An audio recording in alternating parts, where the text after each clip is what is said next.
헌법은 국가의 설계도입니다. 국가가 어떻게 운영되어야 하는지를 제시하며 그 시작은 제1조에 명확히 드러납니다. 대한민국은 민주공화국이며 모든 권력은 국민으로부터 나옵니다. 국회는 입법을, 정부는 행정을, 법원은 사법을 담당하는 삼권분립 구조를 통해 권력이 한 곳에 집중되지 않도록 설계되어 있습니다. 또한 헌법은 모든 법 위에 있는 최상위 법입니다. 다른 어떤 법률도 헌법에 위반될 수 없고 위반될 경우 그 법은 무효가 될 수 있습니다. 헌법은 단지 법률을 정리하는 문서가 아니라 국민의 권리를 선언하는 근본 규범입니다. 헌법은 국민의 기본권을 보장합니다. 인간의 존엄성과 가치를 비롯해 평등권, 표현의 자유, 교육받을 권리 등 다양한 자유와 권리가 명시되어 있으며 이들은 단지 선언적 문구가 아니라 실제로 보호되는 실질적인 권리입니다. 동시에 국민은 국방, 납세, 근로와 같은 헌법상 의무도 함께 지며 권리와 의무는 함께 균형을 이룹니다. 그리고 헌법은 단지 법의 집합이 아니라 역사적 약속이자 국민의 선언입니다. 헌법 전문은 3.1운동의 법통과 4.19 민주이념을 계승한다고 명시하며 과거의 억압과 불의를 극복하고 자유와 민주주의를 지키겠다는 국민 전체의 의지를 담고 있습니다. 헌법은 시대의 흐름에 따라 개정되며 국민과 함께 발전해온 살아있는 문서입니다. 대한민국 헌법은 국가의 정체성과 운영 원리, 국민의 권리, 국가기관의 구조, 그리고 헌법의 수호 절차를 담은 국가의 최고 규범입니다. 헌법은 크게 4가지 구조로 나누어 설명할 수 있습니다. 첫째, 헌법 총강은 헌법이란 무엇인가를 다룹니다.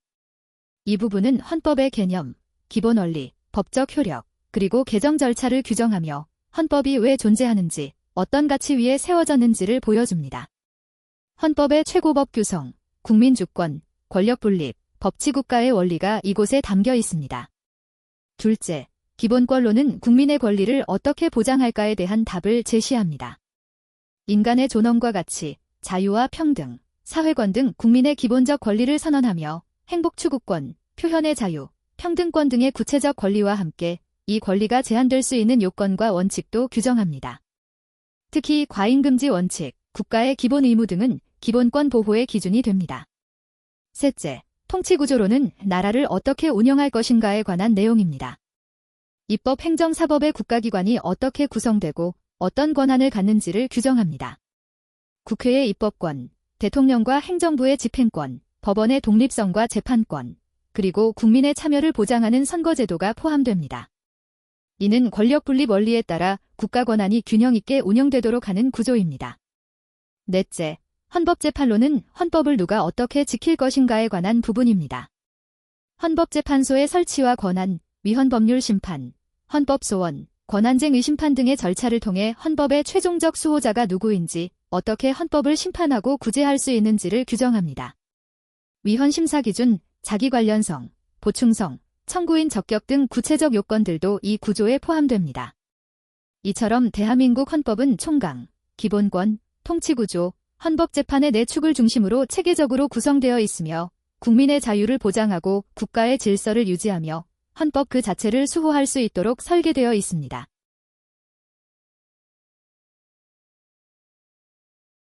(15번) 문제입니다.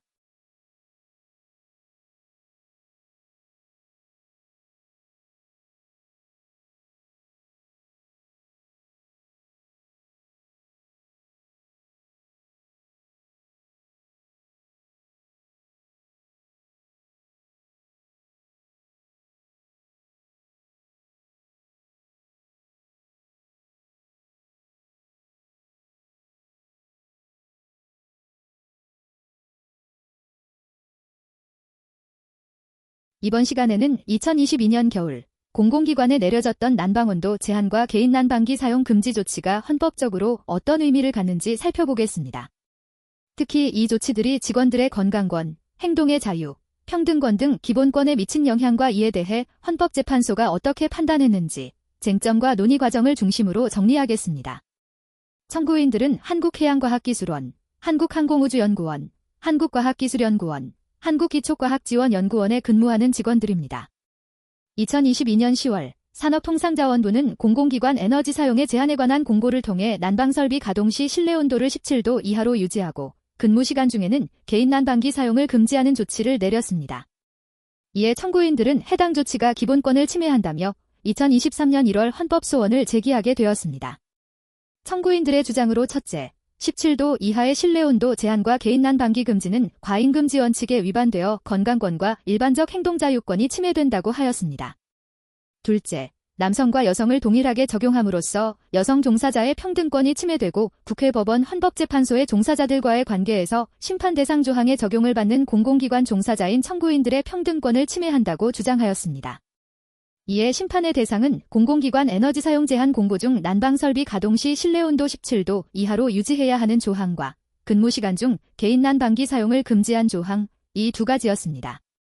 헌법재판소 다수 의견은 다음과 같았습니다. 우선 난방온도 제한 규정은 이미 시행기간이 끝나 효력을 상실했으므로 현재는 권리 보호의 이익이 사라졌다고 보았습니다. 다만 같은 유형의 침해가 앞으로 반복될 위험이 있거나 헌법 질서 유지에 중대한 의미가 있는 경우에는 예외적으로 심판이익이 인정될 수 있다는 입장입니다. 그런데 이번 난방온도 제한은 전쟁 등 특수한 에너지 수급 위기라는 한시적 상황에서만 시행된 규정입니다. 실제로 이후 같은 규정이 재도입되지 않았고 현재는 기존처럼 평균 18도 이하로 관리되고 있는 상황이라는 점입니다. 혹시라도 17도 이하로 제한하는 일이 생기더라도 그때마다 상황과 사정을 종합적으로 따져서 위헌 여부를 판단해야 된다는 다수견의 입장입니다. 따라서 동일한 유형의 침해가 반복될 위험도 낮고 헌법적 해명이 반드시 필요한 중대한 사안으로 보기도 어렵다고 판단하였습니다. 난방온도 제한 규정에 대한 심판 청구는 권리보호 이익도 예외적 심판이익도 인정되지 않으므로 각하 결정을 내렸습니다. 개인 난방기 제한 규정에 대해서도 이미 2020년 11월에 동일한 내용의 규정이 존재하므로 새로운 기본권 제한이 아니라며 헌법소원의 대상이 아니라고 판단했습니다. 따라서 이 두 가지 모두 부적법하다고 보아 각하 결정이 내려졌습니다. 그러나 세 분의 재판관은 다른 목소리를 냈습니다. 이들은 앞으로 에너지 상황 변화가 반복될 수 있으므로 심판의 이익이 여전히 있다고 보았고 실내온도 제한의 헌법적 한계를 분명히 할 필요가 있다고 강조했습니다. 또한 17도 이하의 제한은 WHO와 질병관리청이 권고하는 적정온도 18에서 20도 보다 낮아 환경권 건강권을 침해한다고 보았습니다. 이들은 대체 보완적 수단을 더 모색할 수 있었음에도 불구하고 공공기관 종사자에게만 불합리한 희생을 요구했다고 비판하며 난방온도 제한 규정이 과잉금지 원칙을 위반했다고 밝혔습니다. 이처럼 같은 사안을 두고도 헌법재판소 내에서 공익을 위한 에너지 절약과 개인의 건강권, 환경권 사이의 균형에 대한 치열한 논쟁이 있었음을 알 수 있습니다. 공공의 이익을 위한 국가정책과 개인의 권리 보장이라는 두 축 사이에서 우리 사회가 앞으로 어떤 기준을 세워야 할지 깊은 고민을 던져주었습니다. 감사합니다.